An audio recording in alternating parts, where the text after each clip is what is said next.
नमस्ते छात्रों। कक्षा 5वीं, विषय हिंदी सुलभ भारती। छात्रों, आज हम हमारी पहली इकाई का एक नया पाठ देखेंगे। गड़ाधन। पता है गड़ाधन क्या होता है? जो कि पुराने ज़माने में ऐसे कहा जाता था कि किसी ज़मीन में या फिर खेतों में घर के निचले या फिर पिछले हिस्से में कुछ तो छिपाकर सोने चांदी ऐसे कुछ अलंकार या फिर गहने छिपे हुए रहते थे। उस वक्त जब जैसे ताबीज़ें तिजोरियाँ ऐसी चीज़ें नहीं थी, या फिर आजकल हम जैसे बैंक में रखते हैं या फिर कहीं लॉकर पे रखते हैं, उस ज़माने में ऐसे तो कुछ चीज़ें रखने के लिए सुरक्षित ठिकान नहीं थे। तो उस वक्त ऐसे ही कुछ कई कई जगह हमें गड़े हुए धन की बात आती ही होंगी। अब हम देखेंगे कि यह गड़ा हुआ धन किस प्रकार से किसान के बेटों के काम आता है। अगर किसी को ऐसा धन प्राप्त होता है तो वह बहुत ही खुश होता है कि नहीं? है कि नहीं? क्योंकि उसमें कोई श्रम करने की ज़रूरत नहीं है, ना ही हमें किसी कष्ट के बाद यह धन प्राप्त होता है। ऐसे ही एक धन के बारे में आज हम देखेंगे जो गड़ा हुआ है। विद्यार्थ्यांनो, गड़ा हुआ धन, गडा म्हणजे गाडलेलं असणं.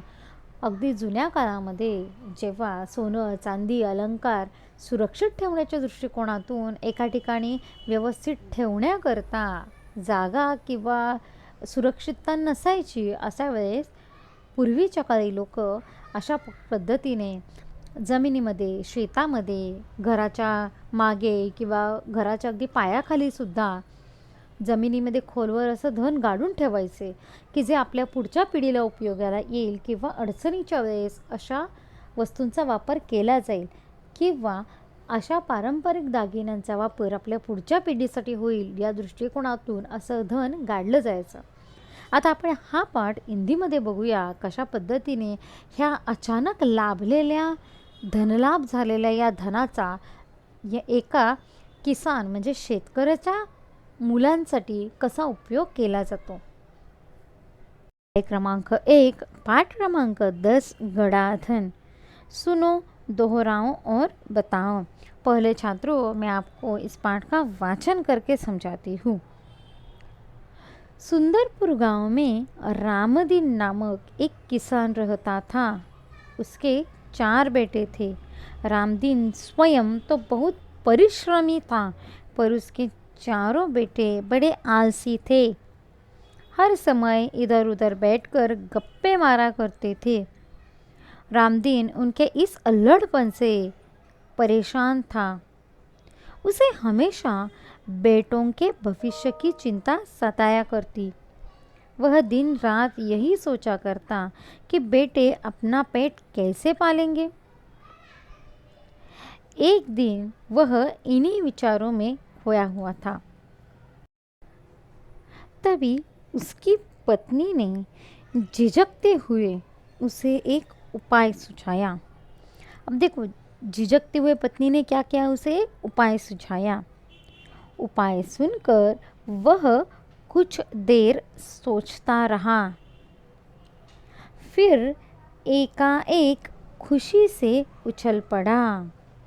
उपाय सुझाने के बाद रामदीन कुछ देर सोचता रहा, फिर एकाएक खुशी से उछल पड़ा।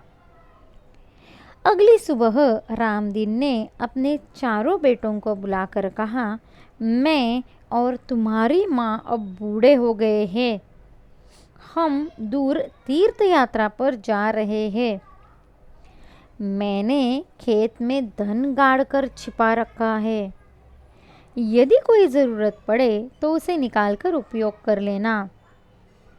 गड़े हुए धन की बात सुनकर बेटे खुश हो गए और उन्होंने अपने पिताजी को खुशी खुशी तीर्थ यात्रा पर जाने के लिए कह दिया।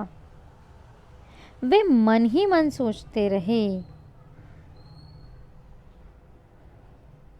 क्या सोचने लगे ऊपर देखेंगे हम, मैंने खेत में धन गाड़ कर छिपा रखा है, यदि कोई ज़रूरत पड़े तो उसे निकाल कर उपयोग कर लेना।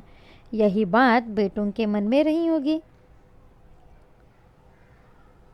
वे मन ही मन खुश हो गए। अब कुछ दिनों के तक पिताजी का कोई बंधन भी नहीं रहेगा।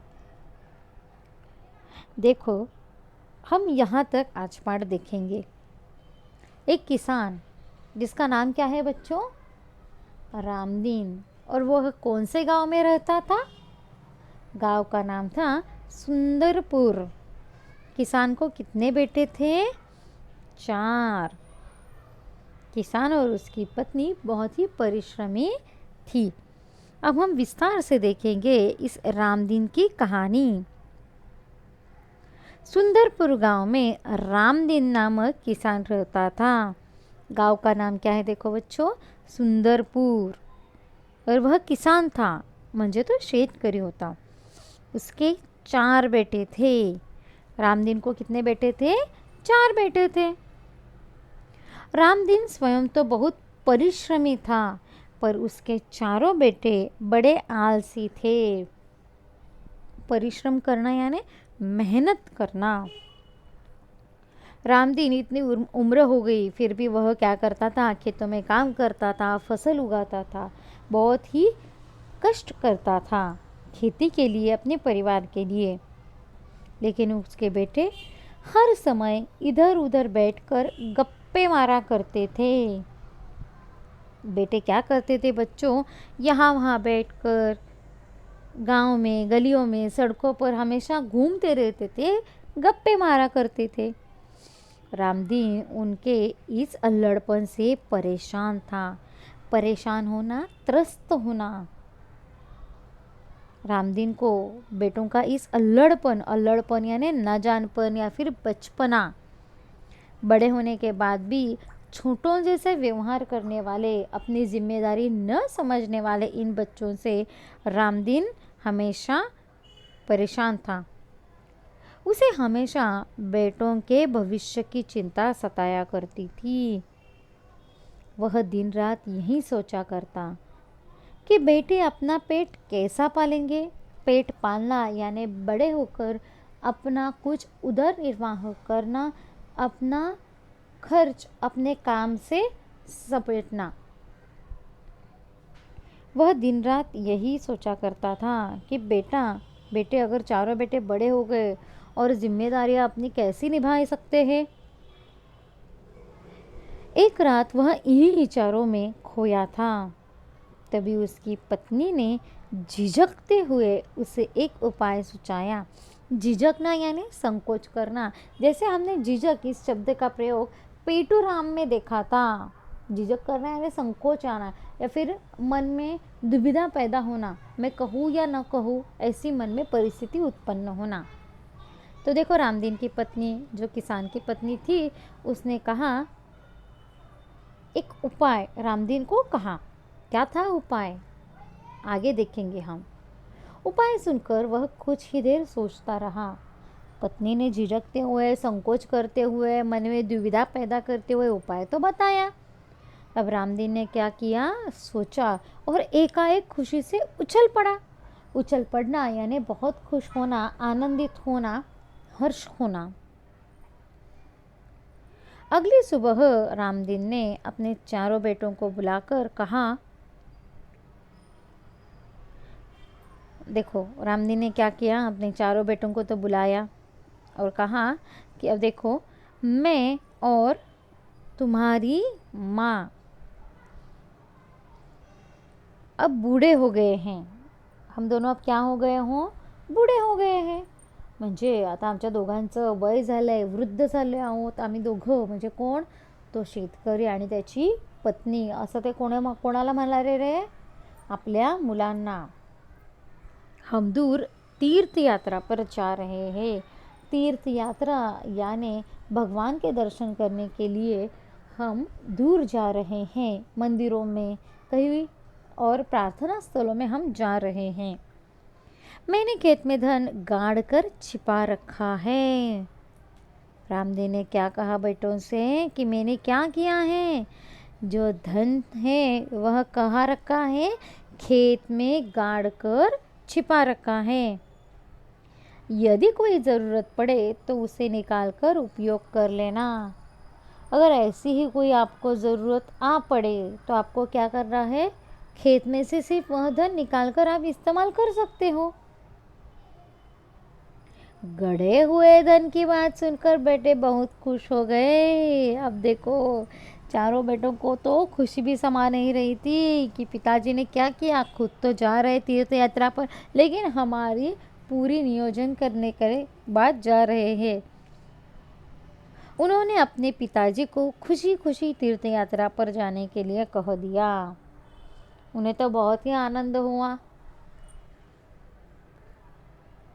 कि पिताजी ने क्या किया है, गड़ा हुआ धन रखा है और वह खुशी खुशी उन्हें तीर्थ यात्रा पर जाने के लिए कह दिया। अब देखो बेटों को कितना आनंद हुआ, वे मन ही मन खुश हो गए। अब कुछ दिनों तक पिताजी का बंधन भी नहीं रहेगा। उन्हें बंधन लगता था क्योंकि रामदीन कैसे थे बच्चों? परिश्रमी थे, कष्ट करने वाले थे, फसल उगाने के लिए मेहनत करने वाले थे, हमेशा ही कार्य में व्यस्त रहने वाले थे। और बेटे उनके विरुद्ध थे। विरुद्ध थे यानी वह आलसी थे। परिश्रमी का विरुद्ध तो आलसी होता है ना। अब तो इस गड़े धन की बात जब बेटों को पता चली तो वह बहुत आनंदित हो गए। अब हम यहाँ तक आज देखेंगे। अगली तासिका में देखेंगे कि यह गड़ा धन बेटों को कैसे मिलता है। धन्यवाद।